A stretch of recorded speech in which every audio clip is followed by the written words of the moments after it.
ये मैं आपके लिए चूड़ियां लेके आया हूँ। मुझे नहीं चाहिए। क्या यार, आज जन्माष्टमी है और आपका हस्बैंड आपके लिए इतना ब्यूटीफुल सा गिफ्ट लाया, तो इस ब्यूटीफुल से गिफ्ट के लिए एक ब्यूटीफुल सी स्माइल तो बनती है ना। और आपको देख लो, मुंह फुलाकर बैठे हो। यही है क्या आपका प्यार? प्लीज प्रतीक, मैंने ना बहुत बार बहुत सारी चीजें की हैं साबित करने के लिए कि मैं आपसे कितना प्यार करती हूँ। मेरी लाइफ, मेरे दोस्त, मेरी फैमिली, सब कुछ छोड़ के यहाँ आ गई हूँ आपके पास। क्यों? ताकि आपकी पहली वाइफ और आपकी पूरी फैमिली मेरी बेइज्जती करती रहे। इसलिए प्रतीक, हम हस्बैंड वाइफ हैं, फिर भी साथ रहना अलाउड नहीं है हमें। ऐसे छुप छुप के मिलना पड़ रहा है जैसे हम चोर हैं कोई। देखो स्मिता। क्या देखो स्मिता? आज ना घर में इतनी बड़ी जन्माष्टमी की पूजा है और आज भी हमें साथ में पूजा करने दिया नहीं जाएगा।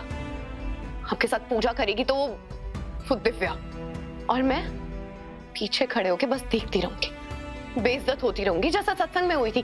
याद है ना आपको? तो आप क्या चाहते हो मैं क्या करूं स्मिता?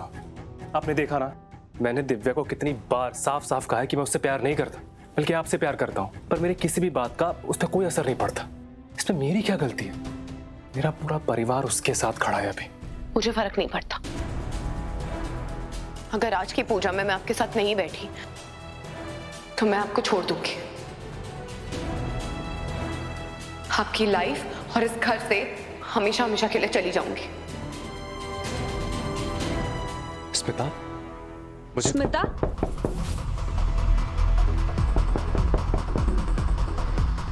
दिव्या यहाँ पे क्या कर रही है?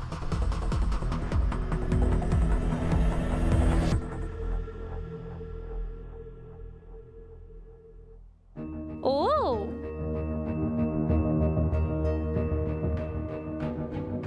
क्या कर रही हो तुम? मैं क्या कर रही हूँ? ये सवाल तो मुझे पूछना चाहिए कि तुम यहाँ क्या कर रही हो?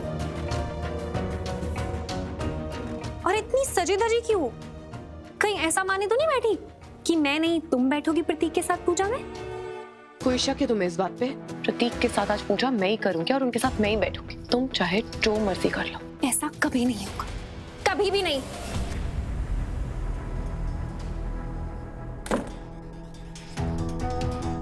दिव्या! अब चिल्लाओ जितना चिल्लाना है, कहीं तक तुम्हारी आवाज नहीं पहुंचने वाली। दिव्या, दरवाजा खोलो! दिव्या, दरवाजा खोलो! तुम ऐसे मुझे बंद नहीं कर सकती।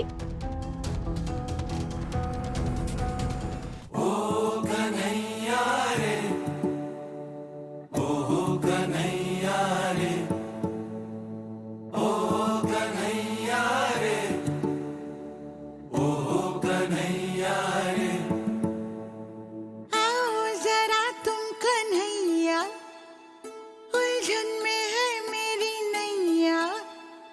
राह दिखाओ, राह दिखाओ, राह दिखाओ कन्हैया। आओ जरा तुम कन्हैया, उलझन में है मेरी नैया। मुरली बजाओ, मुरली बजाओ, मुरली बजाओ कन्हैया। प्रतीक यहाँ भी नहीं है। प्रतीक कहाँ चले गए? प्रतीक घर का चप्पा चप्पा छान लिया, कहीं भी नहीं है। फोन ट्राई करती हूँ, फोन भी नहीं लग रहा, फिर से करूंगी। ऐसे कैसे अचानक से गायब हो गए प्रतीक? पूरे घर में नहीं है।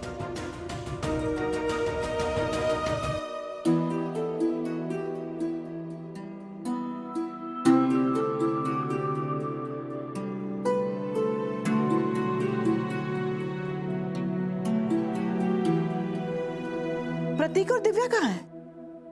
मम्मी जी, प्रतीक भाग गए हैं। हाँ? हाँ, मैंने पूरा घर देख लिया, वो कहीं भी नहीं है। और स्मिता कहाँ है? अरे वो दोनों साथ में तो नहीं भाग गए? नहीं, मैं अपने बेटे प्रतीक को अच्छी तरह से जानती हूँ। वो ऐसी बेवकूफी दोबारा नहीं करेगा। अगर प्रतीक भैया स्मिता के साथ नहीं है तो स्मिता कहाँ है? भाभी, आपने पूरे घर में अच्छे से चेक किया? हाँ राघव ब्रो, मैंने चप्पा चप्पा देख लिया, प्रतीक कहीं भी नहीं है। फिर तो हमें पुलिस को इन्फॉर्म करना पड़ेगा। रीत, तुम घर पे कॉल करके पूछो, शायद स्मिता वहां गई हो। हाँ, मैं एक बार घर के सारे कमरे दोबारा देख लेती हूँ। 1 मिनट रुकिए, स्मिता कहीं गायब नहीं हुई है। तो फिर कहाँ है वो? वो घर में ही है, मतलब गेस्ट रूम में ही है, जहाँ वो हमेशा रहती है। दिव्या भाभी, आपने हमें पहले क्यों नहीं बताया? और अगर वो घर में ही है तो पूजा में क्यों नहीं आई?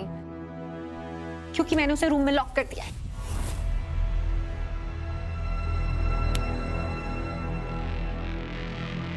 दिव्या, मैंने तुम्हें समझाया था ना, कोई भी उल्टी सीधी हरकत मत करना। बिग सिस्टर लॉ, ये सब कुछ मैं अपनी शादी बचाने के लिए कर रही हूँ और इसमें कुछ भी गलत नहीं है, समझिए आप। वो स्मिता बस एक चोर है, एक घुसपैठिया है जो हमारे घर में घुस आई है और उसने मेरा हस्बैंड चुराया है। मैं वो सब कुछ करूंगी जो इस शादी को बचाने के लिए जरूरी है। तो आप लोगों को कसम है मेरे सिंदूर और मंगलसूत्र की, कोई स्मिता के रूम का दरवाजा तब तक नहीं खोलेगा जब तक जन्माष्टमी की पूजा खत्म नहीं हो जाती। वैसे भी मैंने उसके रूम में सारा जरूरत का सामान रखवा दिया है, खाना पीना सब कुछ ऑलरेडी वहां है, उसे कोई दिक्कत नहीं होगी। बेटा, तुमने जो कुछ भी किया है ना, उसे ठीक तो नहीं कह सकते, लेकिन त्योहार के दिन घर में शांति बनाए रखना भी बहुत जरूरी है। क्यों शारदा? लेकिन प्रतीक है कहाँ? वो कोई बच्चा नहीं है, आ जाएगा वापस। हम तब तक दही हांडी शुरू करते हैं। गली गली में शोर है, आया माखन चोर है। लेकिन हमारे यहाँ माखन चोर नहीं आएंगे, माखन चोरनी आएगी, क्योंकि हमारे घर की दही हांडी में सूर्यवंशी परिवार की बहू रीत सूर्यवंशी अपनी लड़कियों की पलटन के साथ मटकी फोड़ेगी।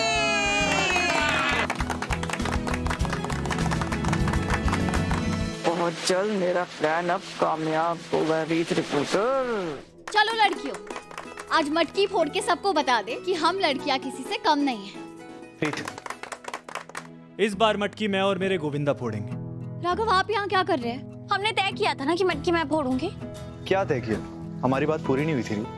इसका मतलब मैं अपना कोई वादा नहीं तोड़ रहा हूँ, क्योंकि मैंने कोई वादा किया ही नहीं था। सुन, इन दोनों ने क्या नाटक शुरू कर दिया है ना। मेरे प्लान को कामयाब होने के लिए रीत का मटकी फोड़ना जरूरी है। पर राघव, मैं नहीं चाहती आपको चोट लगे। पर मुझे तो बहुत खुशी होगी ना कि तुम्हें चोट लगे। पीछे हट जाओ रीत, मटकी मैं फोड़ूंगा। मैं पीछे नहीं हटूंगी, मटकी तो मैं ही फोड़ूंगी। बच्चों, मटकी तो सिर्फ एक टोली फोड़ेगी ना। ले आ वो खूनी पोटली, ले आ और मार दे मेरे सर पे। नहीं माँ, समय आ गया है ये साबित करने का कि आपका बेटा नकारा नहीं है। क्या करने जा रहे हो? देखो, मेरे पास इस प्रॉब्लम का सॉल्यूशन है।